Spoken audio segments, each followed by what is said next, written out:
very much. If we need.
Here.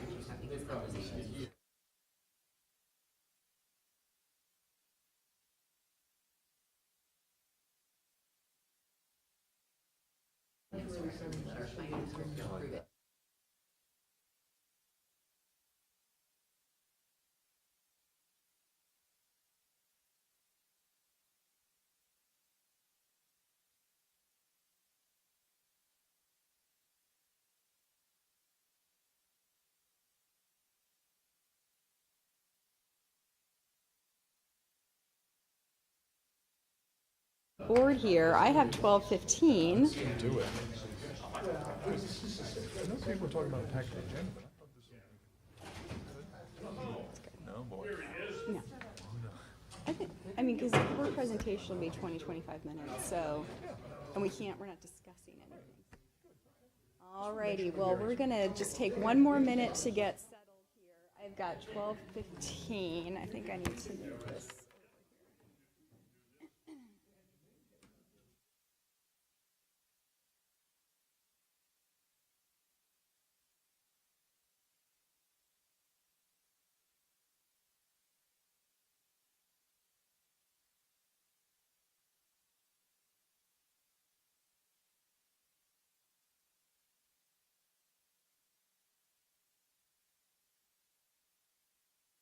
I just knew I had to move it away from that one. Look them off the table. Kidding. Production in the back would be. Alrighty. Okay, if we are all set, if staff is set, board is set, and it looks like CNET is all ready, I will go ahead and call to order the Board of Supervisors special meeting for Wednesday, July 10th. And I will go to the manager if you want to provide any instructions. Otherwise, I can move on to public input. If there's any public input for items not on the agenda today, and seeing none, we will move to unfinished business. And our first item is an update on workforce housing from Missy Schoonover. And I'll go first to the manager. Thank you, Chair. With us this afternoon, we have Missy Schoonover, the Executive Director of the Center County Housing and Land Trust. And the township, as you know, has a memorandum of understanding, and we provide, or we receive services through Missy's office to assist us with our workforce housing amendments, and also any processing administration of our workforce housing we work directly with Missy Schoonover. So today, the purpose of her attendance and presentation is to have what she refers to as a chalk talk, and to ensure that all of our elected officials, our appointed officials here at the Planning Commission have a firm understanding of what our existing workforce housing is, and just allow for questions to ensure that everyone has an open, shared understanding of what our workforce housing is and what's happening in the region. Thank you. Thank you. And I'll say, yes, today's to be educational, informative. We'll go through the presentation. At the end, we'll take questions for Missy while she's here, but this is really intended to be an informational item so that all of us are on the same page and up to speed with what we consider affordable housing, attainable housing terminology, and where we're at here in the township and throughout the center region and the county. So we'll have future discussions where we're talking about our township ordinance and more specifics like that. But again, this is really to be an educational, informative topic. So Missy, thanks so much for being here, and I will turn it over to you now. So I will start my 3-hour presentation. No, I'm kidding. Come on, people. So I just want to say first that I appreciate the invitation from Manager Martin and the board to come and do this chalk talk. When we talk about affordable housing, it can mean a lot of different things, but there are some things that are across the board standard. So that's what we're going to talk about today, so that we all understand the terminology and how some of these things work. So basically today we're going to be looking at logistics, and we're going to be looking at some frameworks. In the outline, I had given you just an overview of what types of things we were going to be talking about today. So let's go ahead and get started with some things that are the most important. What words do we use? So when we say affordable housing, HUD, the Federal Housing and Urban Development Department, does have a definition, and it's on the screen, but it's generally defined as a household spending no more than 30% of their gross income on their housing costs, including utilities. That's pretty much for renters. When you look at homeowners, we then do include things like principal, interest, property taxes, homeowners insurance. If there's an HOA fee, any of those types of costs also get included into that 30%. We've talked a lot over these last years about workforce housing. And workforce housing, according to HUD, is defined as those households that are earning between 60 and 120% of the area median income.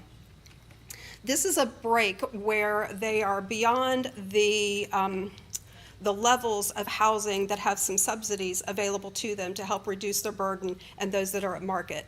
We like to say that these are these middle income ranges that the housing market here especially has really left behind. In about the last 2 years, you've heard a lot of us in housing start using the word attainable. And we get asked a lot of times, why is it now attainable? Why can't we stick with one word? Well, it's because over time things do change.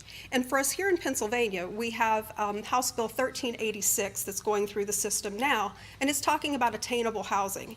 And it's not defined in the bill, so attainable doesn't have a definition in the bill, which is not helpful. But ways that you can look at what attainable housing means, it is outlined in that bill as 60 to 120, so it's the same income ranges as workforce, but they're calling it attainable. And it's representing those, again, who are not served by the subsidized market, but they also aren't earning enough for the market rate housing. Now, why we look at this bill is because this is a future, this is looking down the road.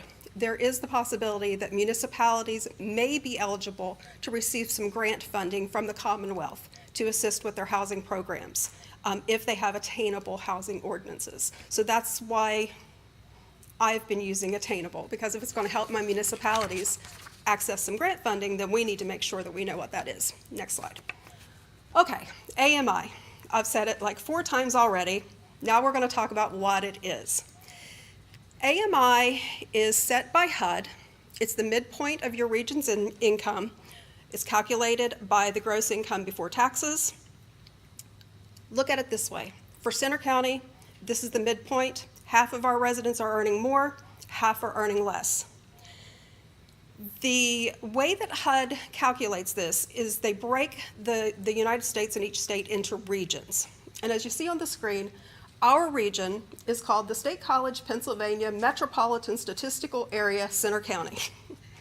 That just rolls off your tongue. So for 2024, the AMI for Center County, we don't have municipality specific, we have Center County, is 108,200. That is for a 4-person household. In housing, we do not have flexibility to change AMIs. We can't calculate it ourselves. This is something that comes directly out of Washington, and it's across the United States we get that number. Next slide. Okay. We at the Center County Housing and Land Trust, we call this the umbrella. You'll hear it called a lot of different things. On here it says the income and housing spectrum. I wanted to give you a visual. When we say AMI, what does it mean? Because so often we will throw numbers around, but we're not really sure, well, if you're at a certain income range, what might that look like for services or an income? So if we start over here on the left, what HUD refers to as extremely low income, which is your 0 to 30% AMI, those are your supportive services. That's everything from out of the cold, homeless outreach, those are your emergency type situations. You come all the way over to the other side of the umbrella where you're then at 120% or more, and that's your market rate. When we go across this umbrella, what we're going to see represented, so like I said, you've got supportive services, that's your homeless outreach, your intervention. You go over to the very low income, 30 to 50, that's where things like programs with the housing authority start to kick in. Housing Transitions has programs. You get to 50 to 80%, that's the realm where we're going to see Habitat for Humanity for homeowners. You're going to see the State College Community Land Trust go up to 80%. And at 60%, that's where you're going to see the cutoff for what are called low-income housing tax credit rentals, which we have a lot of those in the region, so we're really fortunate to have those, but that's going to cut off at 60. Then we come over to the 80 to 120, which again, that's our middle income, our workforce housing. That's where Center County Housing and Land Trust, we do pick up some from the 80 to 120. We also go down to the 50 to 80.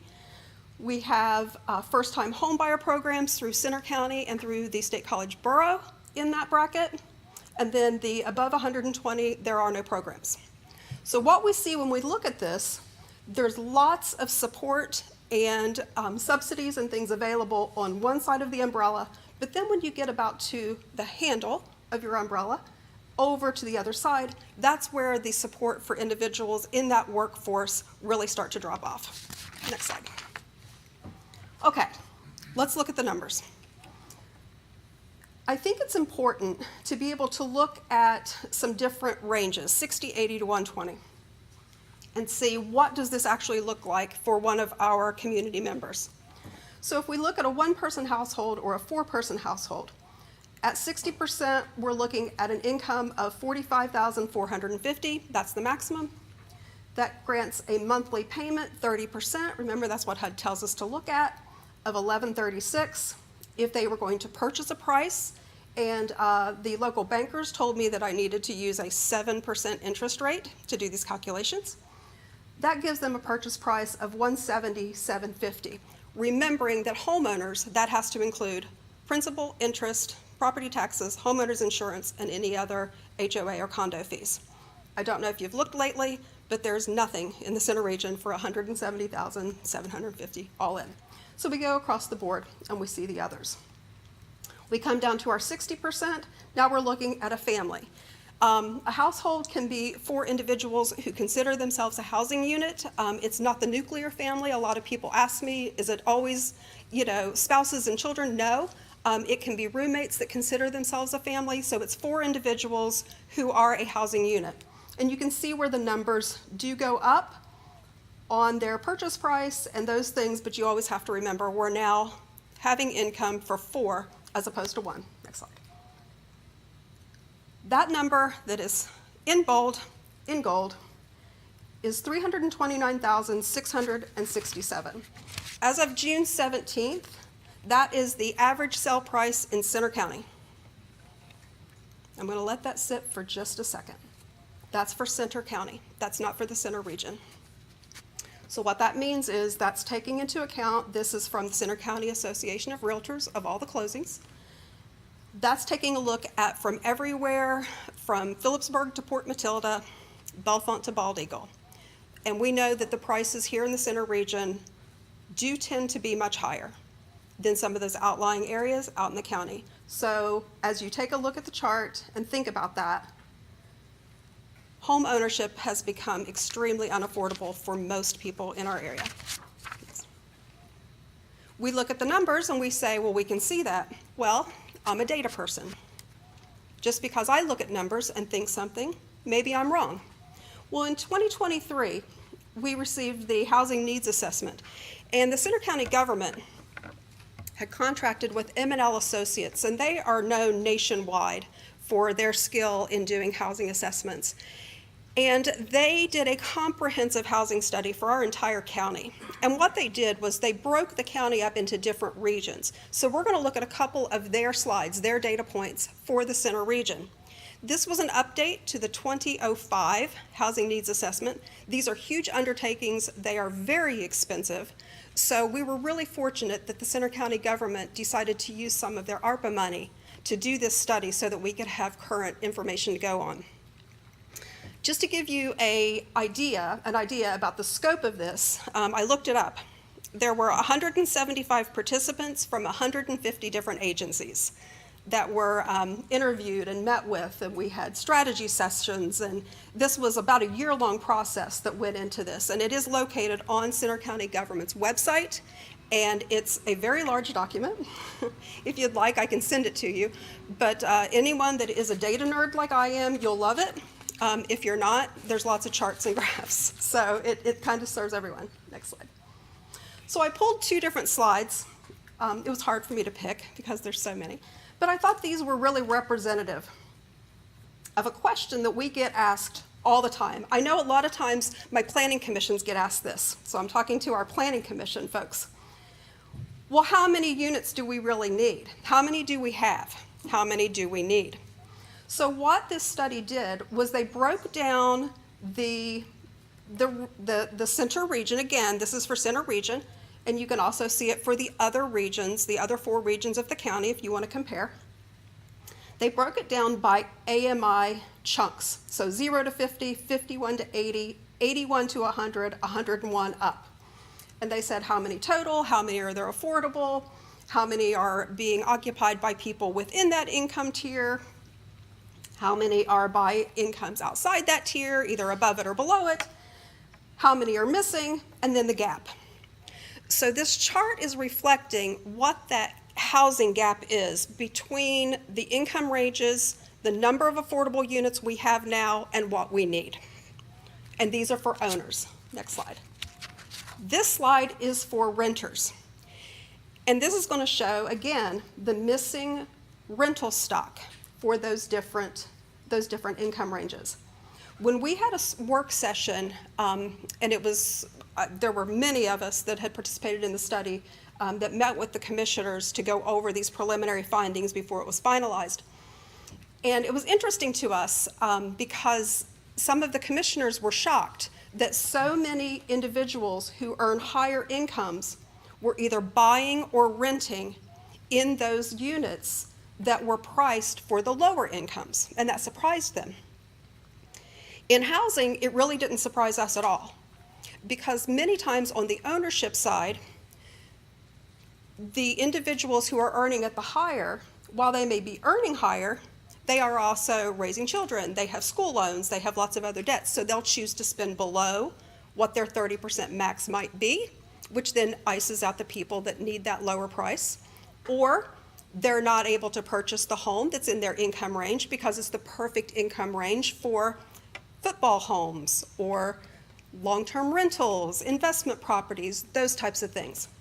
Then when we look at the rentals, what we see there, someone will get into a unit that they really like, maybe when they're a grad student, and then they get their first job and their income goes up, and they don't want to do the hassle of moving. Or I like where I live. I like saving money. So they'll stay in a unit longer than maybe what we would think that they would. So this is the reality. We can make all of our assumptions about why it is, but this is what they found. Next slide. So that sounds kind of doom and gloom, right? Those of you that know me, I'm not a doom and gloom person, so I've got to look at some success stories. And I picked two that the Center County Housing and Land Trust are very much involved with. So first we're going to look at a home ownership, and that's in Patton Township. And this is the development. It's called Thompson Place, and it's what launched the Center County Housing and Land Trust. This is a partnership between Habitat for Humanity of Greater Center County, Center County Housing and Land Trust, and Patton Township. This is on Woodycrest Street, which is right behind the Trader Joe's Plaza. When that development was being proposed for commercial, where our homes are now located was a part of the former Malott Trailer Park. There were 67 homes that were displaced because of this development, this commercial development. What we were able to do was we were able to carve out Woodycrest Street that is on the bottom of that tract. So you've got Trader Joe's, Men's Warehouse, the shoe store, all that's up on the hill. This is right directly down the slope from there. We were able to maintain one of the mobile homes. So we have one resident who is still there in his home, and then we have 13 other permanently affordable homeowners on that street. They're permanently affordable because we have a 99-year land lease. So they purchase the home, the land trust retains the land. So we're able to take the value of the land out of their purchase price, which makes it affordable. Habitat had been looking for land in the center region for about a decade at that point, and we could never make it work because the land cost within the center region is so high. So these are homeowners. They have mortgages, they pay their property taxes, they pay insurance. It is a true home ownership. But then when they sell, they've acquired some equity, and it has to be sold to another income qualified, typically through Habitat, and the cycle starts all over. So that is something that is a real success there. We can go up to 120% AMI on that street if it is a land trust only property. We do have one, but the rest are all, they hover between that 60 and about 75% AMI are our homeowners there. Then we have College Township, which is a rental example. This is the Aspen State College. It's up on the hill across from the College Township Municipal Building where the Hilltop Trailer Park used to be. Are we noticing a trend? This is, they're all rentals. It's in a predominantly student housing. However, the 28 units that are workforce housing that the CCHLT is the administrator for, they are all in one building together. They are all one-bedroom units because there's a huge lack of one-bedroom units for professionals. And this is our second cycle, second leasing cycle. So we've gone through this twice. And the College Township ordinance allows rentals to be affordable up to 65%. So last year, it was their first year. We didn't really even advertise it a lot because we weren't sure when they were going to get their certificates of occupancy. If you remember seeing that on the news, there were all kinds of issues. And we were full by the end of September, beginning of October. We were full on those 28 units. So now we're into the next leasing cycle. They're full again. There were 16 renewals, people that lived there last year, wanted to remain there, and we already have those completely full. Again, I'm a data person. I was interested to see what was the property management company going to do. Were they going to cherry pick their residents and only receive tenants who were at that 65%, like those right at the top? What were we going to see? Last year, I didn't pay a whole lot of attention to it because they wanted to get them filled, because this staff had no experience with ordinances and complying with it, and I worked a lot with them, but we got them filled. So this year I thought, I'm going to see what these incomes look like. To my great joy, there's 0 units that are right at 65%. They're all lower. And as I was doing the verifications, which are blind, I don't know who the person is or where they're working, I'm looking at just the facts because we want this to be equitable to where there's no swaying. So I only look at numbers. One of the residents that we approved was grossly below 65%. We're talking supportive services level of income, okay? So I had to ask the question, what made you, as a business, make the decision to enter into a workforce housing lease with someone who's going to pay 30% of their monthly income for a beautiful one-bedroom that you could be charging $1,200, $1,300, $1,400. And I was told by the staff, this individual was a renter with us last year, but they came in late, so all the units were already occupied. They paid on time, they were friendly, they were helpful, their credit's great. Of course, we wanted to extend it to them when we had an opening. So I was like, okay, this program is working. I'm going to caution you on something, though, that I've been doing affordable housing for, I did the math, it's over 30 years now. That's a humbling thing. But I did learn something in about the last 3 months, and I'm going to share it with you, and I shared this with another one of our municipalities, actually both of them, Patton and College Township, so now I'm going to share it with you. I'm going to caution you, as you're taking a look at AMIs and incomes and all these things, and I'm going to caution you not to make a mistake that I have made far too many times, and I regret it. I will take a look at numbers, right? I told you that before. Look at numbers.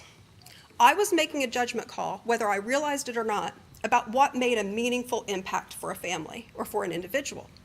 So when I was looking at income ranges, especially for rentals, I would look at it and say, well, if you're at 80% and market rate is, X, and you're only saving 30 or 40 bucks a month, that's not really meaningful. I mean, I'm not going to beat myself up too bad because that seems like a logical thinking. Well, I was talking with someone, and she shared with me, because she's in one of the situations where her savings on her monthly housing was what I would consider maybe a tank of gas. But she enlightened me that for her, what was meaningful was that her child was able to attend State College Area School District because of some needs that her child has. She shared with me that her family was able to go from 2 vehicles to 1, that then reduced their auto insurance and their car maintenance and gas because they then had access to public transportation. She shared with me that for the first time she was able to go see the Halloween parade that her child was in school because she works in the Center Region and she wasn't able to drive out into the county where her child went to school for those school activities and make it back to work on her lunch break or whatever it was. So for her, what was meaningful wasn't just the money that she was saving. And the sense of loyalty that she now has with that municipality is strong, because she's like, this is helping me be a better mom and a better partner. So I just caution you not to make the mistake I did, because there's other things that are meaningful for our residents in Ferguson Township. Next slide. Which takes us to our next step. I understand that on August 14th, we're going to be taking a look at the existing ordinance of what we have here in Ferguson. I'll be present to assist in that discussion from the housing policy and programming perspective, along with your planning and development staff, to be looking at the ordinance itself. So again, I just want to say thank you for having me come in today. I've been with the township for a lot of years, assisting, and I just look forward to seeing what comes next. So we can take any remaining time for discussion, remembering that this is all just logistics and not specific to the ordinance. That's going to be, stay tuned. Thank you so much. What a fantastic presentation. Just so helpful and informative to me, I'm sure to everybody. So we'll just go around and see if anyone has any comments or really questions for Missy at this point. We'll start with the board in the room first. Whoever wants to go. Yep. I'm happy. Tom, Jeremy, do you want to start? Okay, Have anything? I'll dive in. Thank you for putting this together and the presentation. I had a chance to look over it in advance. I appreciate that always. And also for clarifying that number that was in the big, boom, the 349, et cetera. What, I don't have it specifically in front of me. There it is, 329, 667, because I was wondering, what is that? So thank you. I have some questions which I anticipate would be more akin to our conversation on the 14th of August. Because I have some ideas and want to get, of course, boards and public input on some next steps with maybe township staff and developers, et cetera, on some of the land and how we can move forward. So it sounds like that would probably be best reserved for that conversation. But I do have a question, just in general, with HUD saying specifically, here's the data, here's the number you have to use, et cetera. How confident, how are we feeling about that number, though, for our particular region in Center County, knowing that we have students that come and go, et cetera? Their influence on the economy, on housing, can also, you know, affect things like this. So how do we feel about that number, just in general? Do we have a gut sense of our confidence in that?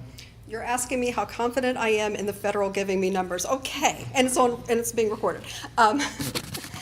If we had had this conversation a few years ago, I would have been less comfortable with the numbers than I am now, and here's why. While we are not privy to the exact formulation that HUD uses to calculate what the AMI is for each region across the country, we do have some indicators.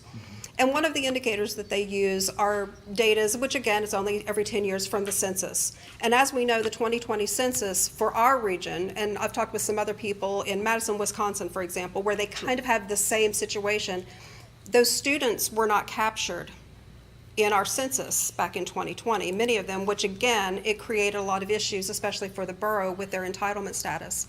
But for generally speaking, they're now looking back at some of those numbers that do not include those students. And one thing that we do find from working with people and interviewing people and talking with people about their housing, the HUD numbers are generally pretty close to what we're seeing. So there were years ago, back in the late 90s, early 2000s, where we looked at the numbers and we were like, they picked it out of a hat. This does not feel right. But I do have to say that my confidence level is much higher now. Great, thank you. And I guess related to this is, as we look at two of those images that were taken, the tables, for example, and we see the gap that was done. I have a couple questions related to the gap.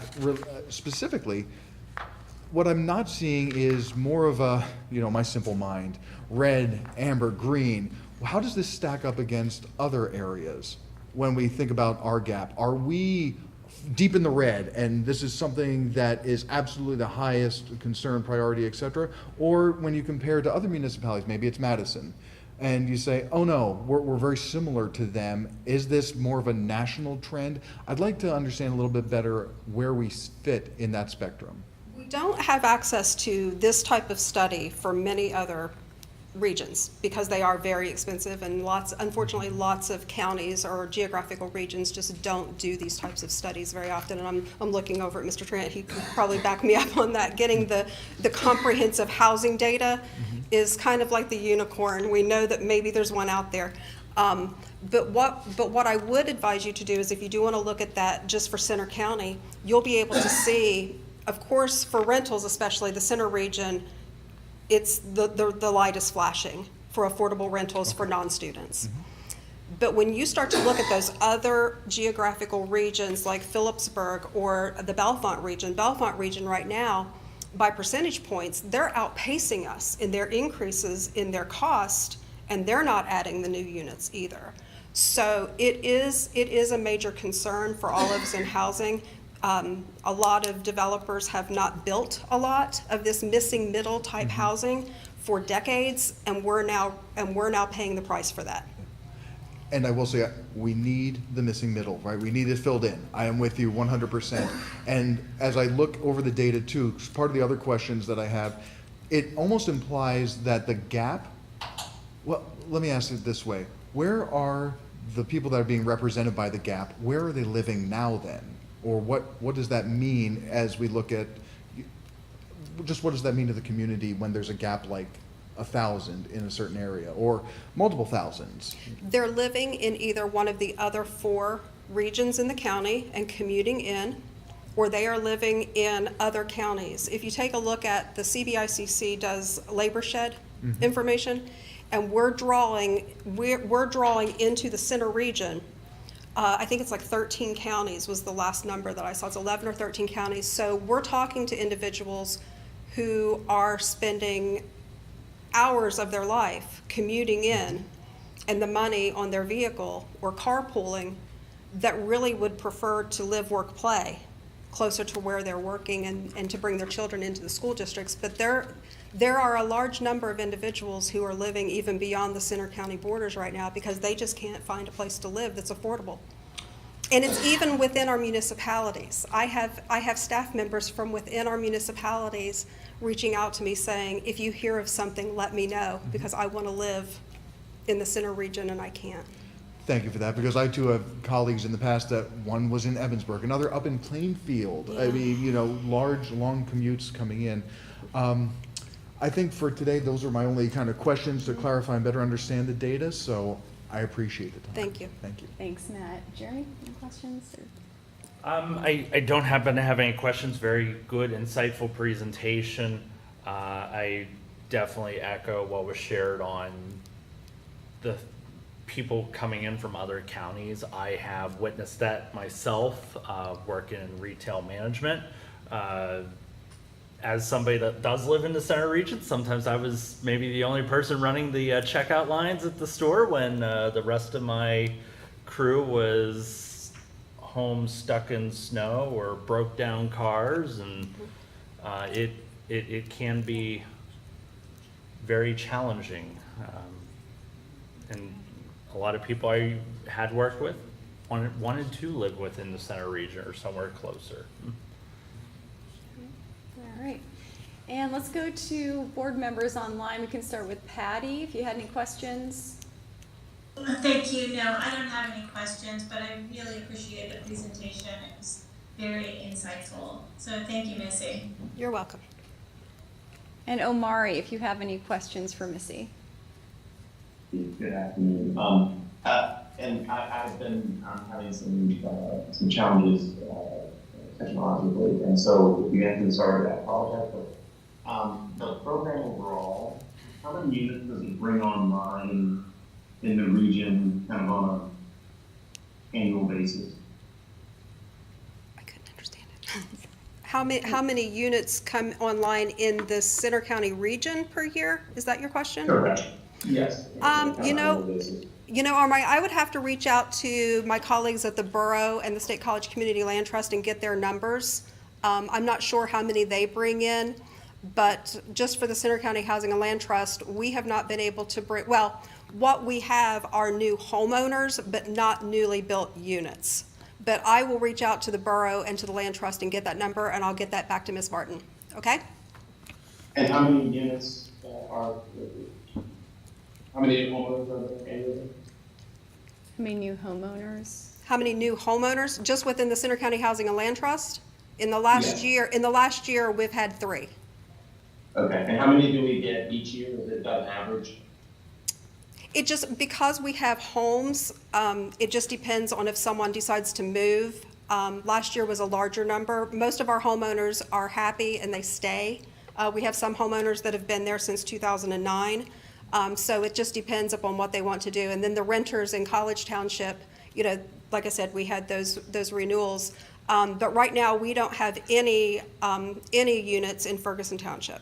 We only have them in Patton and College right now. Copy. And what's kind of the general per unit that you're putting in to get somebody into the units?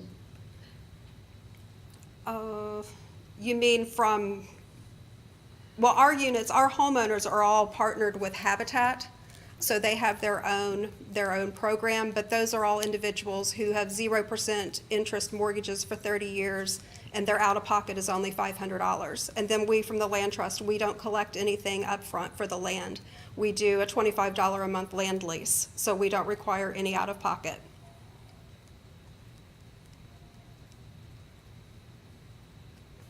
Okay, thank you. Thanks, Omari. I'll just ask my couple of questions first, and then we'll go to the Planning Commission.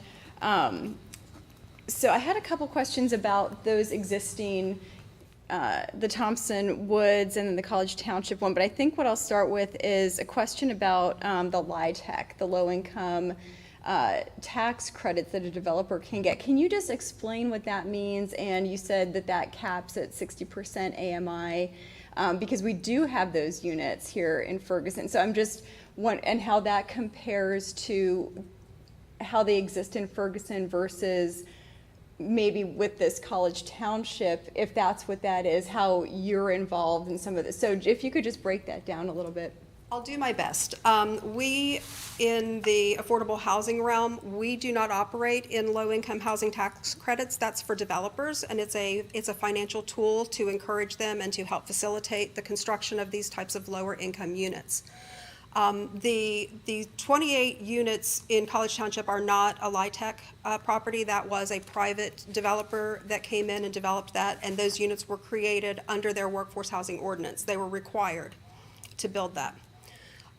In general, the way that the LIHTC program works, and we'd need to have a developer to really explain it, but in general, they do have to apply for them. It's not something that they automatically get, so it is competitive, and they are held to standards based upon how many units, what are the incomes that they have to support in those units. They are capped at that 60. They have a massive amount of federal reporting and record keeping that they have to do. And then with those tax credits, they can either use those when they're doing their pro forma to determine the affordability of their project. Some developers can sell those and get some funds to help them do the actual building. But as far as the actual workings of the LIHTC, we would really need to have, to Mr. Heller's point, we really need to have that developer voice at our table so that they can really explain how it means to them and what that means. So they are representing a much needed units in our region. It's just on the other side of the umbrella than what we're talking about, where we're looking at individuals who really just don't have a lot of support.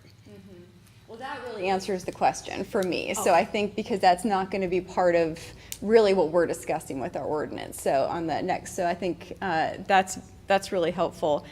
With and then two questions that I think will help inform our discussion later. So when those homes in Thompson Woods are sold, and you described a little bit about the equity, can you just explain a little bit about the resale, the deed restriction, and Absolutely. Because that's a scary thing for people when they're buying a house. And then they're like, well, wait a second. If I don't own the land, what can I do? They have full use and enjoyment of their home. We do have some restrictions on how much money they can put into their home if they want to do, added living space, things like that may take it out of an affordable range for them. They can still do it, but they'll only be granted the ability to recoup that when they sell up to a certain point, because we need to keep it affordable. So if they choose to rip everything out and put bamboo, hardwood, and marble, they're only going to be able to recoup up to a threshold that is outlined at the beginning. Like we don't get married and then tell them the terms of a divorce later. We do it all up front, so everything's on the table. So then for each year that individual is in that home, they're earning 1 3/4% equity every year. Now, some people say, well, that's really low. Well, I've been around long enough to know that there have been years in the housing market that's pretty good. So it works out that it's something that they can count on. They know at the end, what are they going to get when they sell that house? The deed restriction just states that for 99 years, it has to be owned by someone who is income qualified. And with our homes up in Patton Township, because of our partnership with Habitat will come in and repurchase, the Land Trust and Habitat will come in and repurchase that home from the individual, so they're not trying to sell it on the open market. We buy it back. We have another family ready to do their sweat equity and to renovate that house, and then the cycle continues. And then after 99 years, if someone chooses to keep that home in their family, because they are allowed to leave it in their will to a child or spouse, 99 years, it's affordable. And that 99 years restarts each time that property sells. So that's that perpetual affordability that we can provide them. And that's my last question is if you could describe how Habitat for Humanity works with the Housing and Land Trust. We tell people all the time, and full disclosure, my husband and I were both volunteers with Habitat for many, many years before the Center County Housing and Land Trust came to be. So we have been on both sides of this. And the way that we like to describe it is Habitat and the Land Trust, we share children. because that's how we feel about our homeowners. Like, we love them and we get to know them over the course of a year or more working on their houses. So we provide the land affordability, and then Habitat comes in with their program that is an international program, and then they can own their home. So we look, right now, we're looking for land in the center region. If anyone out there has a lot that they'd like to talk to me about in the center region, let me know, to build a 3D build home with, because it's so energy efficient, and those things are really important to us. So we do the land and they provide the house, and then together we help shepherd that family through their home ownership experience. So if they have questions or issues, or they need budget counseling, or, you know, oh my gosh, I just received a job offer and I might need to move, they know that they have not one but two agencies that they can come to, and we're going to help support them throughout that. Thanks so much. You're welcome. And let me go over to, we have some planning commission members here. I wanted to see if you guys have any questions for Missy. We can start with Rob. Yep. Why are land costs so much more expensive in this region, considering it's, an acre is $43,560, whether it's here or whether it's in Columbus, Ohio? Well, I'd like to find an acre for $43,000. No, that's a square footage of an acre. I just looked at a 0.3 acre, and they wanted 110,000 in the center region. I believe it's just supply and demand, because we have a lot of land that is developable in our region, especially in the center region. And I operate a lot within the regional growth boundary when I'm talking about right here. Now, I do also have we have homes in Center Hall and Phillipsburg, but we have a lot of developable land that's tied up with other owners that just aren't developing them, or they have no interest in subdividing them and selling them. So I really just attribute it to supply and demand for land. But we also have two developments in the township that have not been finished. And of course, they are more upscale, Fox Point and Landing's net was supposed to be in that lower, when we first did that, it's gonna be in that lower end, and it's not completed yet. Right. So, I mean, that's what, I can't understand why, can you compare, say, someplace, another university town, say, I lived in Athens, Georgia, and we never had a problem like that. I lived in, Columbus is a big city, but like, say, something like Boulder, Colorado, or someplace. I talked a few months ago with a colleague from a land trust, like I said, in Madison, Wisconsin, and they're having the same issues. They are also having issues where the land trust is in the same position that we are in, and the State College Land Trust is in an even harder position because they're landlocked, where there's just no land for them to be able to feasibly purchase to keep it affordable, because it's either held by others, or it's already tied up with another land development plan, or the individuals just don't want to sell it. So I wish that I could say we're really unique in this. We like to say we're really special here, but on this regard, we're just really not.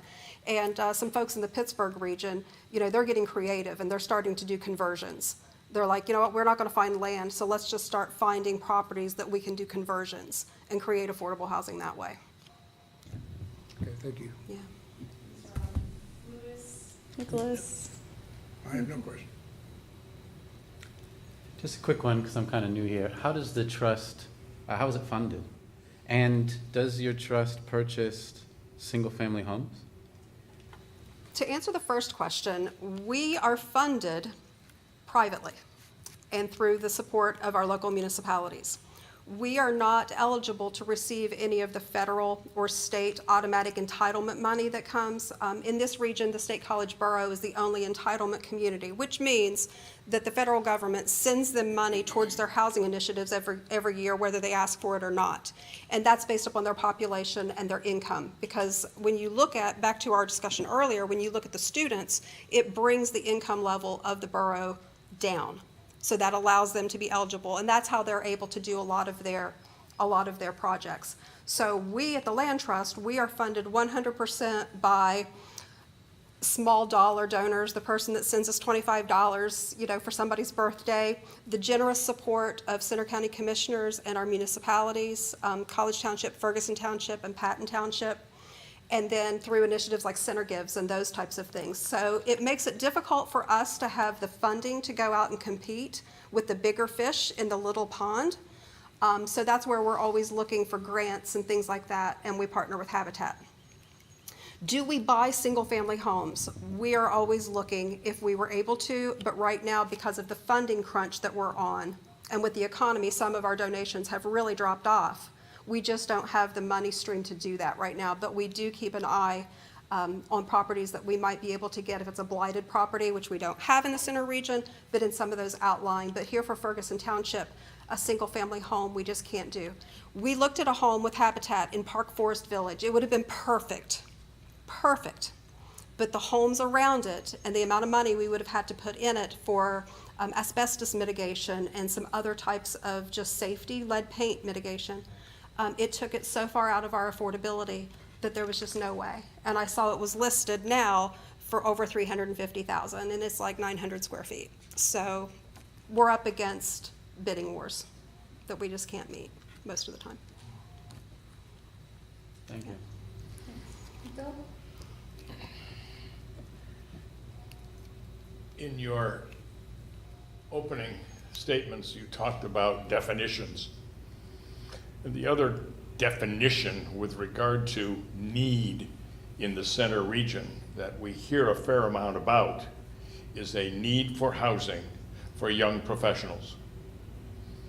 And that is definitionally not necessarily based on the number game with regard to income. It's, but is often close, I mean, the entry level, the beginning, young professionals who would love to stay here because they're so enamored with their university degree and the university life that we provide. But job-wise, they may have to take something less income-wise. But we hear the young professional tossed around a lot with this whole general discussion about affordable housing. And you didn't mention them. With that, when I look at the numbers that we have in the county, let alone the center region, in terms of new units coming online, while I'm thankful for the units we have, I find that number to be very dismal. I just don't see that with the effort that is being put in, that the number is so low. And so in one hand, I'm asking myself, why is it that way? And of course, I think there are a lot of environmental kinds of things, including cost of land and all of that other stuff. But I'm not finding that the effort at the moment is resulting. We're happy for everyone we get, but is resulting in a number of new units coming into based on need, which was another slide. It will take an awful long time.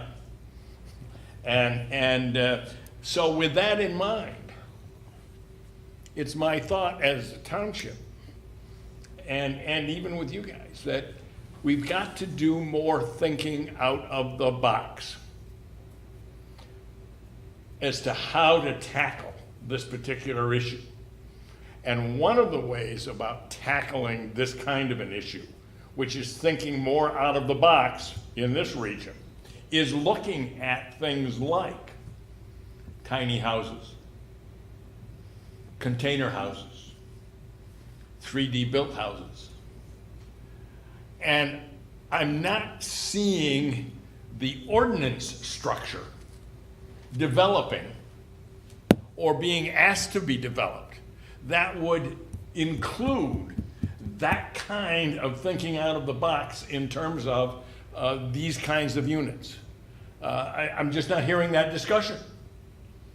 And it seems to me that we've got to start having that kind of discussion if we're going to up the number annually of new units for the effort and the dollars we're putting into it.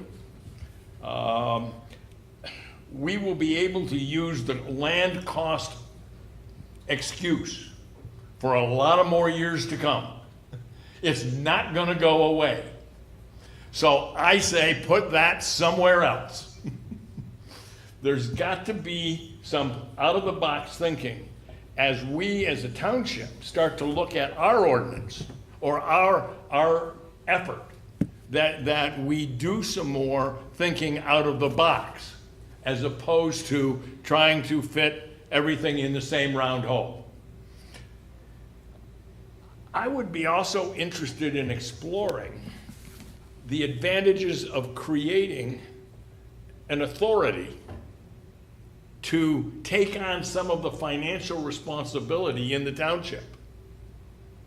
A township authority, we have an IDA, a development, industrial development authority, but a structure other than forcing our staff to somehow carry the burden of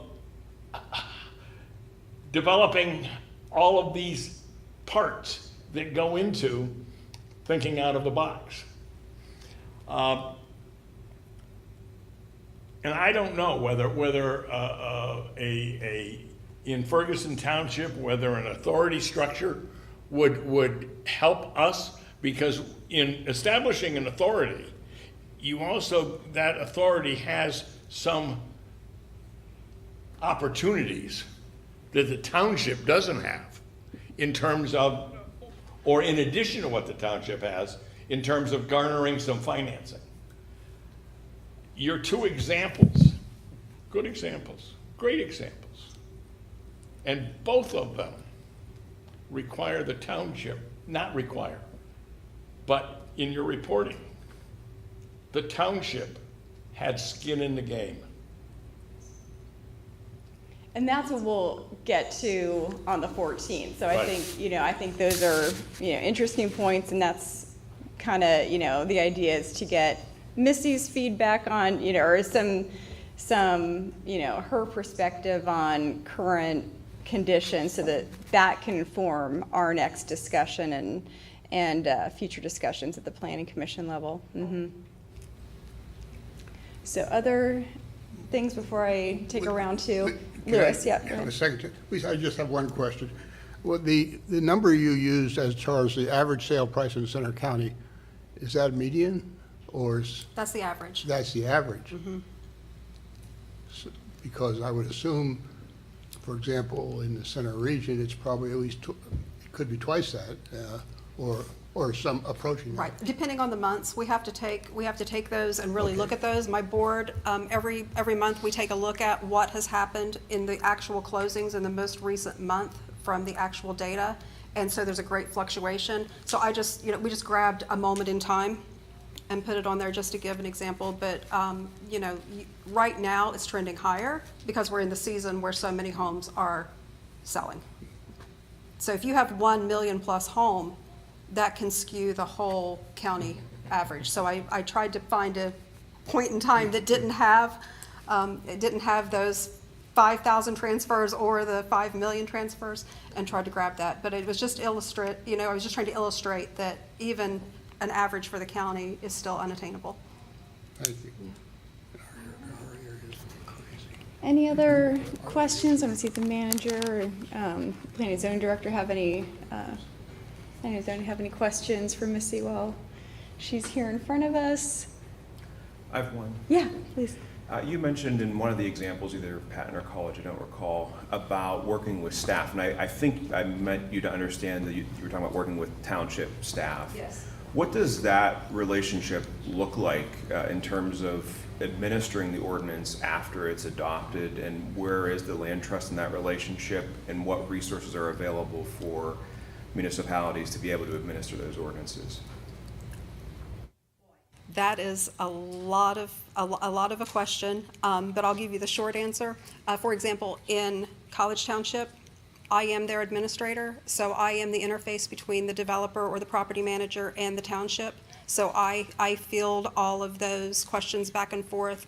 I do all of the verifications, I do all of the training and education with the property management staff, and I'm available to the staff when they're going through, like for right now, College Township is amending their ordinance. So I am very involved on both the developer side to get their input and the township side. I often say I'm Switzerland. Some of us are old enough to know what that means. Like I'm the person that's in the middle.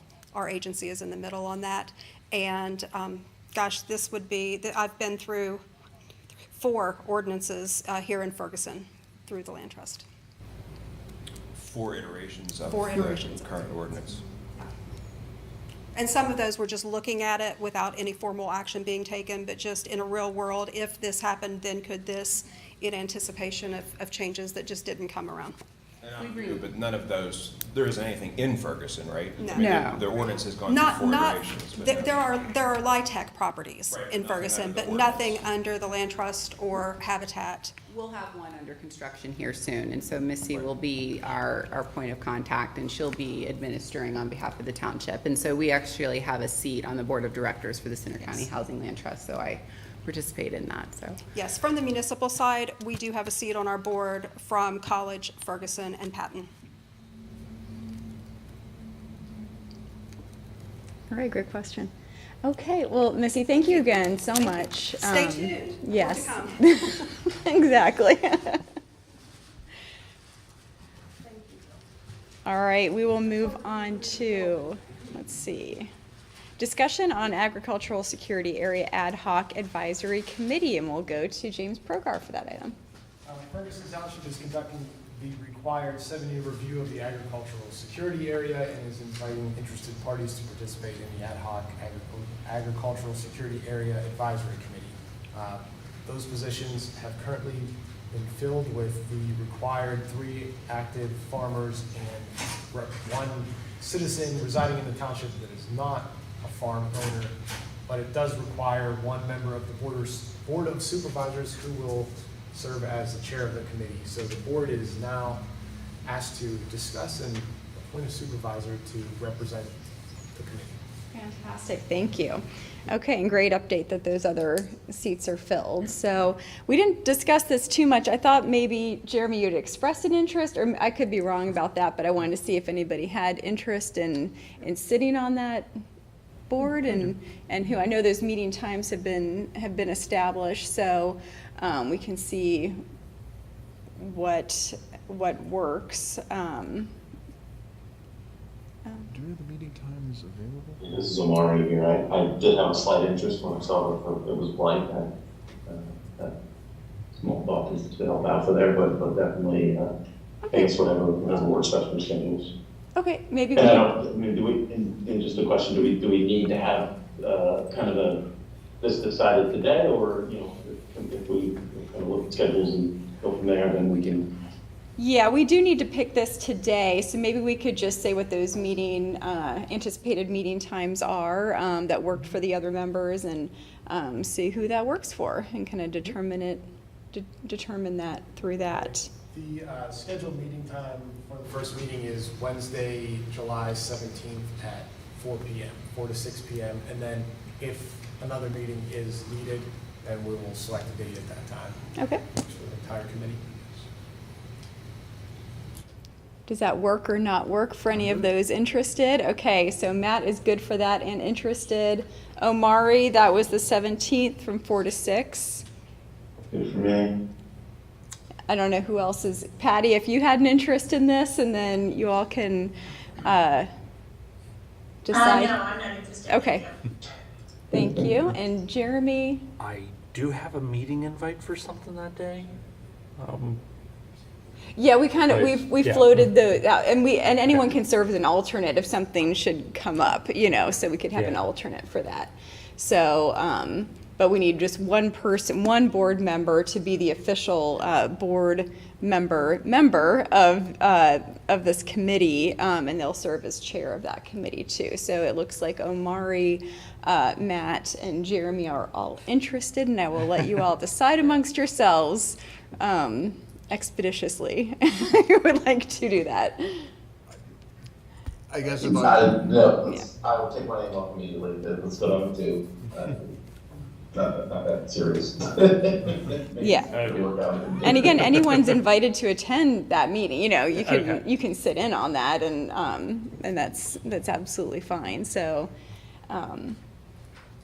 you know, I just, I've already been contacted about kind of where things are from a couple farmers and had some feedback already into the process. So I'm happy to go ahead and do it, especially because a lot, well, all of them are also in Ward 1, which of course are my constituents that I try and represent here at the table for all of our meetings. So I'm happy to go ahead and serve in that capacity if we feel it's appropriate. I'm good with that. I'm good with that, so if we Let me want. know if you need any tips on, you know, making hay or driving a tractor. I can help you with All right, that. so if we want to if someone would like to make the motion to appoint Matt, the motion is in. This is Patty. I would move that we appoint Matt to the agricultural security position. There's a line in it, second one. All right, any other discussion? I don't want You don't want to do this one. All right, if not, all those in favor, please say aye. Aye. And any opposed, say no. All right, thank you, and thank you, Matt, for that, and everyone who's participating in that. Much appreciated. We will move to new business, and we have a consent agenda with 2 items. Did anyone need to pull either of those items for discussion? And if not, I will take a motion to approve the consent agenda. This is Matt, so moved. This is Patty. I'll second. All right, all those in favor, please say aye. Aye. Aye. Aye. And any opposed, say no. All right, and moving on to communications to the board. Anything anyone would care to share at this point? Yes. I've had communications around, again, thinking outside of the box when it comes to, you know, we'll say the missing middle and everything, including some input from other residents pertaining to even options or things that they've noticed overseas, living overseas recently, about how some of those things are getting tackled as well. So looking forward to our August 14th discussion to dive into those deeper. Very much, yeah. Thanks. All right, anything else? I had just got some communications about the ongoing microsurfacing on Blue Course Drive, the missing pavement markings. It appears things are slightly getting out of line at times. And I did have a concern raised about the traffic signal at Old Gatesburg and Blue Course. And I think I have noticed it as well when you're turning out of Old Gatesburg. It like, as soon as it changes to green, it like wants to go right back to red. It doesn't even really give time to clear the queue. So. Okay, all right, noted, thank you very much. I'll just note, and I'll bring it up at our next regular meeting on Tuesday as well in communications when the Chief Petrick is here. I had communication about some elder scams via phone, and they're concerning.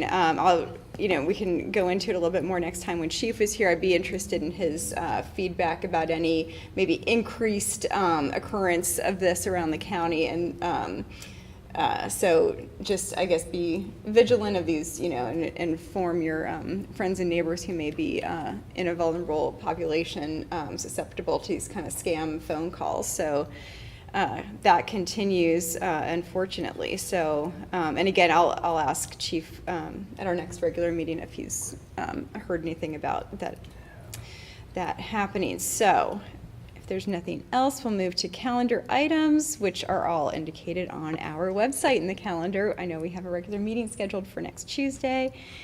And if there is nothing else, I will take a motion to adjourn. So moved. This is Patty. And I'll second, and we are adjourned. Thanks very much, everyone.